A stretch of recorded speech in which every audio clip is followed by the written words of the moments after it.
Television, Abuja, Nigeria. I am Khadija Oluwatoyin.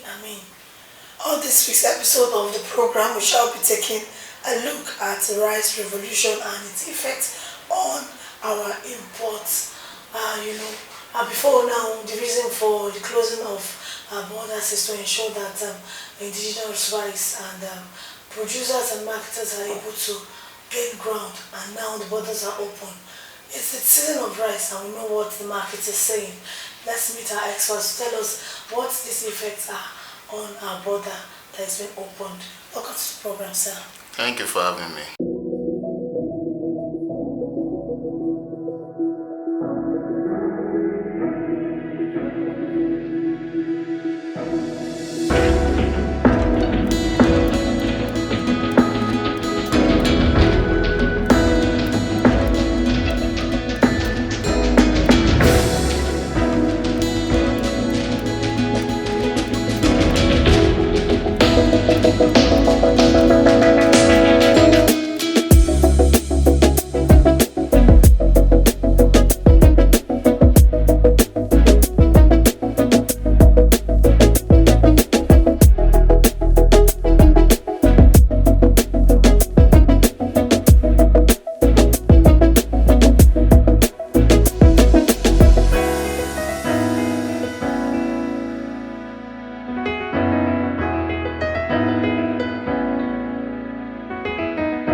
So, first thing first, sir, tell us what rice revolution is.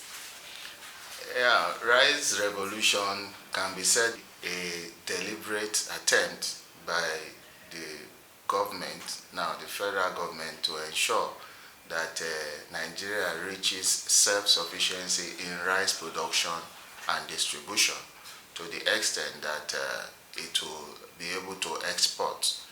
And when we are talking of revolution simply put is a determination by a set of people or organization to set objectives that they intend to surpass and to change the narrative of a particular situation.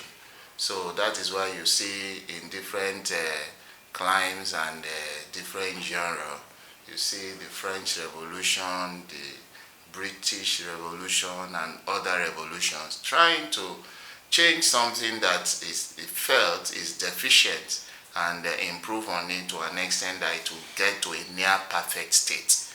So coming down to rice revolution that Nigeria is tried as much as possible in the past administration to achieve, we discovered that the government decided to take a bold step by first closing the borders or banning the import of rice to ensure that we achieve local self-sustainability. And give and take, we might not have gotten to where we intend to, but it has ignited some fire. It has started something that if we continue could help Nigeria to get to a stage that we can say, yes, we have reached a rice revolution per se, to the extent that we will be able to compete favorably. That is, the locally manufactured rice will be able to compete favorably with whichever type that is being imported. Because as we are talking, we discovered that the new government has opened the borders, and that has led to the importation of foreign rice. So, but before then, we discovered that both states and the local government engage aggressively in this rice revolution to the extent that about 2 years ago, we discovered that even a rice pyramid was situated in Abuja to show the level of growth so far that the government has achieved as regards rice production and distribution. One other thing that could aid or that has helped the rice revolution so far was the deliberate intention of the government to empower the private farmers that are growing rice through loan facilities to ensure that they are able to increase their capacity, they are able to expand their scope, and they are able to use more modern methods. And one other thing that is also commendable is the interest that has been shown by states. Some states have shown interest, especially in the north and in the south, to see how they can partner with each other to ensure that this rice revolution can be achieved. Another thing that I also saw is that, it's not enough for us to grow rice to a level of self-sufficiency. It is important and imperative that we have the necessary tools and machineries to ensure that the processing is to its finest state, to the extent that it will get to the level to compete favorably with the ones that are being produced from abroad. But be that as it may, with the opening of the borders, the gains that is expected from the rice revolution are in three folds. First, to achieve self-sustainability for Nigerians, to the extent that we know that rice is one of the major staples in Nigeria, to achieve self-sustainability to the extent that it will be available for purchase by Nigerians. It will not be hard to get all over when it was banned from being imported.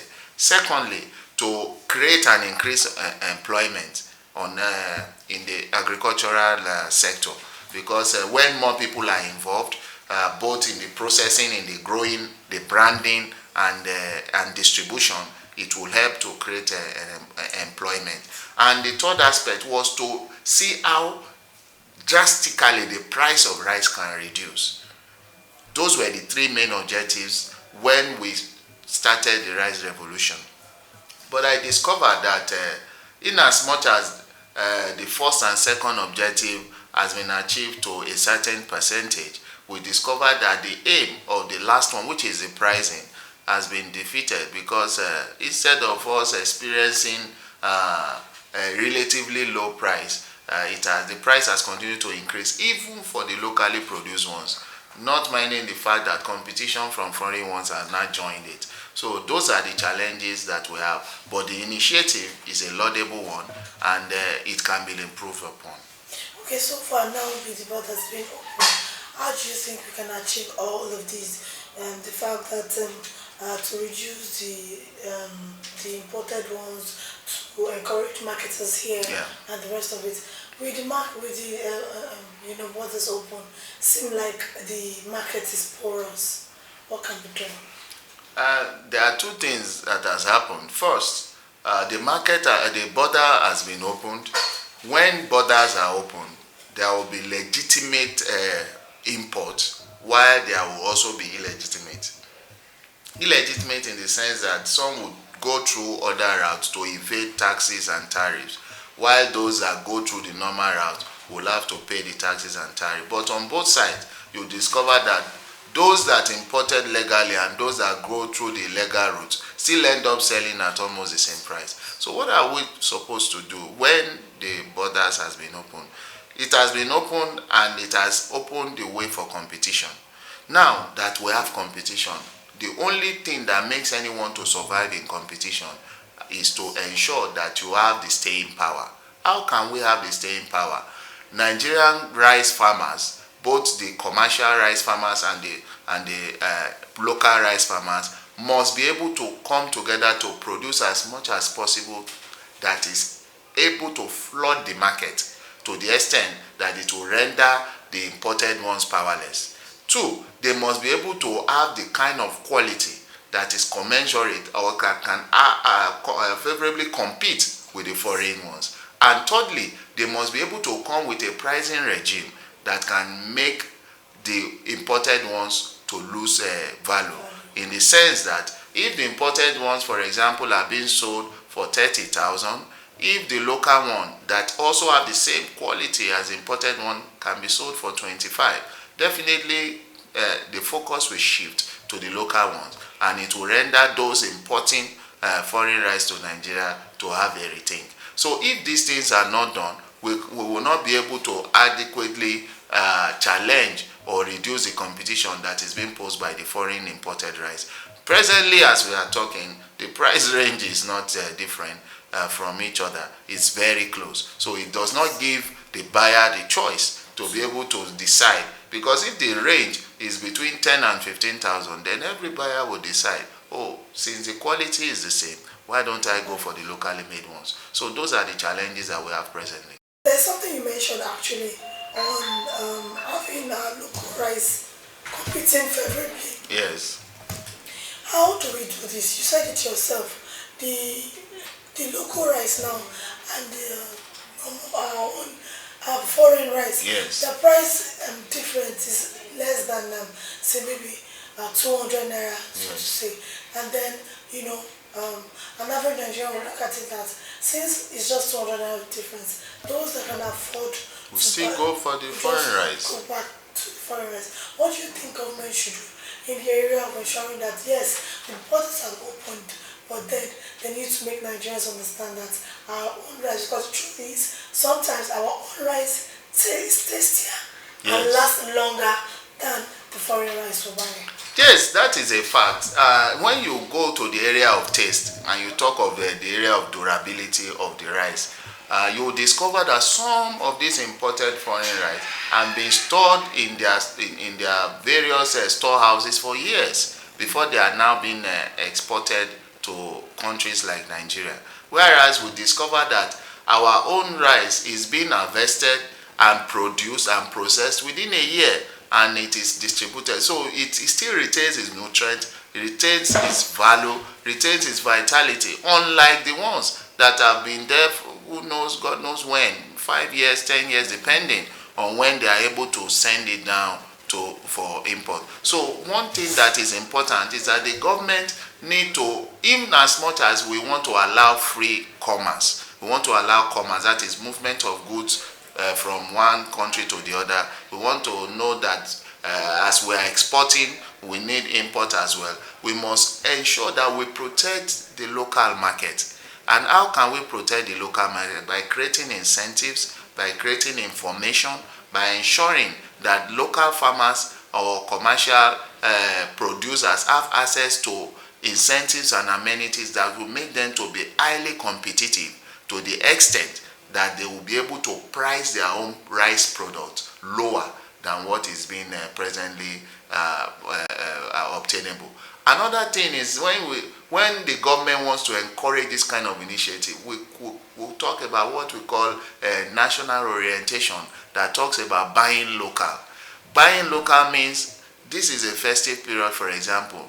The federal government of Nigeria and the states and the ministry, MDAs, does not have any business if they have to share rice, for example, to be buying foreign ones when we have locally produced ones from the states and from the commercial producers and private farmers in Nigeria. So we need to orientate our people to the extent that even the government should lead by example by ensuring that the products that are being sent to as gift, that has been shared by cooperatives, that are being shared by staff and members of the government agencies, are locally produced rice and not the foreign ones. With this, it will also encourage those that are producing this rice to know that there is an instant market, like off-takers that will take it of them once they are diligent enough and they are able to produce as much as possible. If the government can do that, that they make it a way or a law that mandates both their MDAs, the cooperatives and others to first seek to buy locally made ones instead of buying foreign ones. It will help to make sure that those people producing local rice know that their market is there for them and it's just left for them to produce as much as possible to be sold.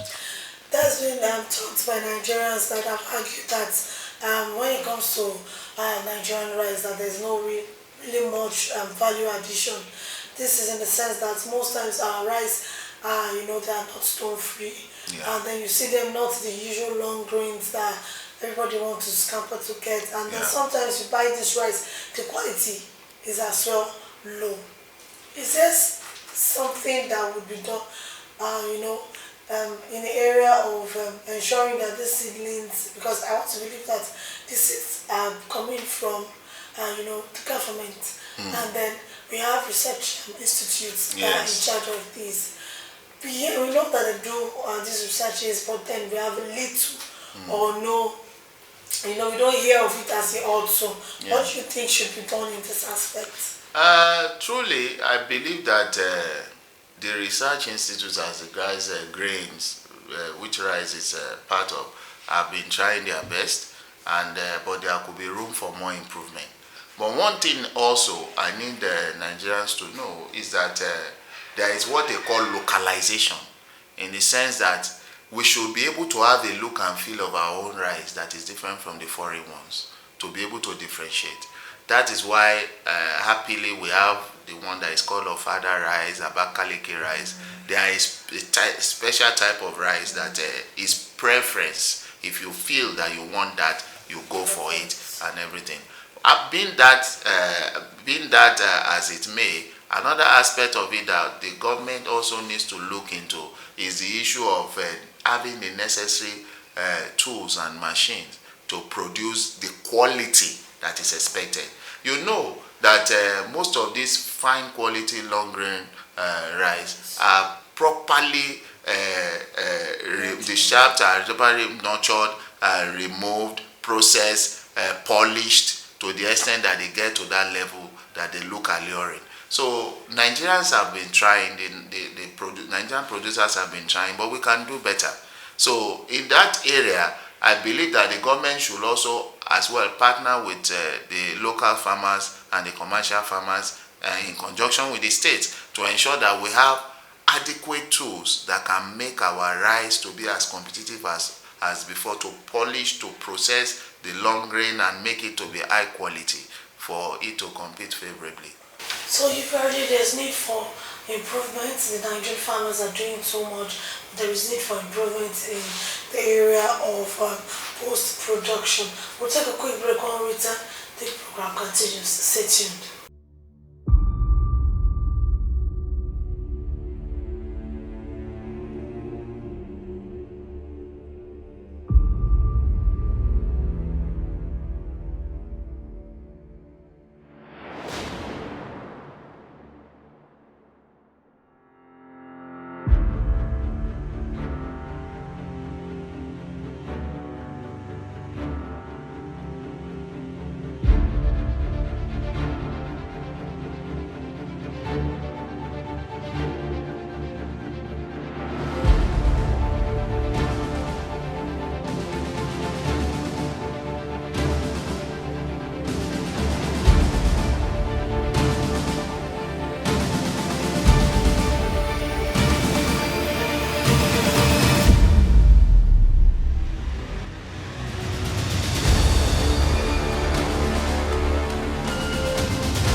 Yes, you have taken us through rice revolution and the rest. And what do we do with the pricing? We know that in all of this, what Nigerians want to hear is what does it translate to? Yeah. Whether the Nigerian rice and then when the borders were closed, I know vividly because we had to speak to some farmers that were visibly happy that this is a good market now that we'll be able to have a good market. But then others are, of the opinion that now even the farmers are, extorting people for the prices this rice is way. So maybe if there was competition again before the federal government now came up with all of this, what do you think can be done as regards, price control? I know we've talked about it on its own on this different episode of the program, but if you look at it, our major food, our major staple items that that all Nigerians can do away with. Is there anything you think government can do in controlling the prices? The truth is that before government can control the price, the government have to have necessary inputs that they are using to assemble the farmers, give the farmers guidelines, monitor the farmers, and ensure that all the farmers are in one umbrella organization or the other. Because if you do not have statistics of farmers producing a particular crop, it will be difficult for you to reach out to the extent that you get to the level of price control. So the government needs to have statistics of farmers that are rice farmers, rice growers, producers, and the rest along the rice value chain.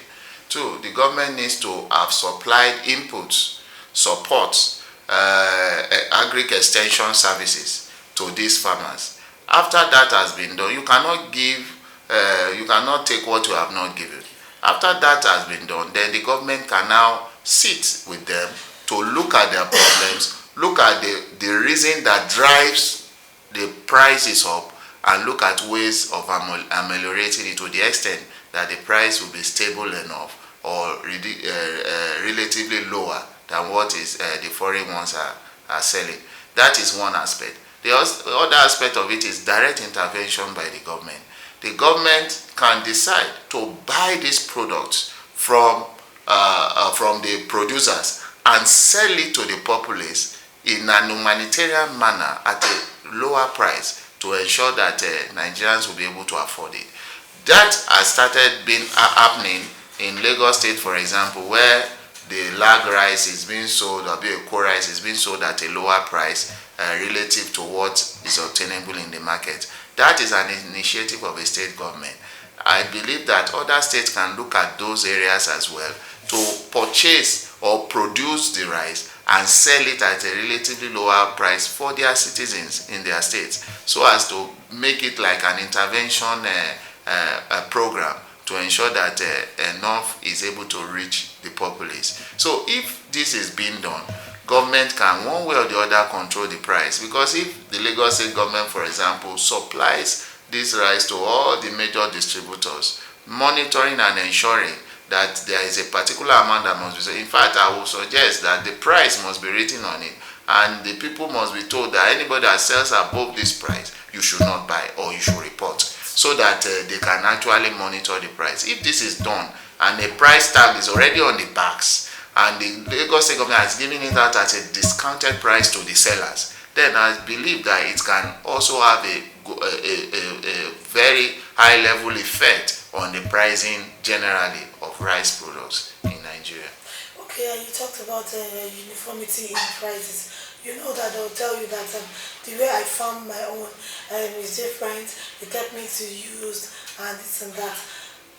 We've seen, like you said, you cited Lagos State government had come in, to stand as the big brother in ensuring that its citizens are carried along, especially according to the government, because of the Yuletide season.